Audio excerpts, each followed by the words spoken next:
കൂട്ടബലാത്സംഗത്തിനിരയായി പ്രായപൂർത്തിയാകാത്ത ദളിത് പെൺകുട്ടി മരിച്ച സംഭവത്തിൽ നീതി തേടി പെൺകുട്ടിയുടെ അമ്മ. കൊച്ചി കളമശ്ശേരിയിൽ 6 മാസം മുമ്പ് മരിച്ച കൊച്ചുത്രേസ്യയുടെ അമ്മ ബീന പോലീസ് അന്വേഷണത്തെ വിമർശിച്ച് രംഗത്ത് വന്നു.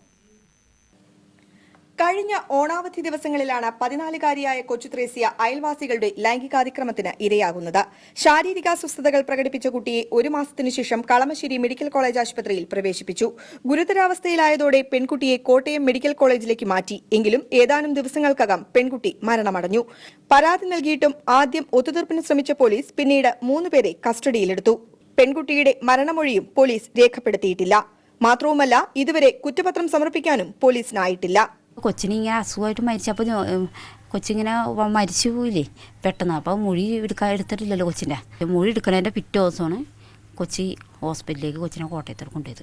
കളമശ്ശേരി സ്വദേശികളായ കുട്ടപ്പായി, രജു, രവി എന്നിവരാണ് കേസിലെ പ്രതികൾ. ഇവർ ഇപ്പോൾ ജാമ്യത്തിലാണ്.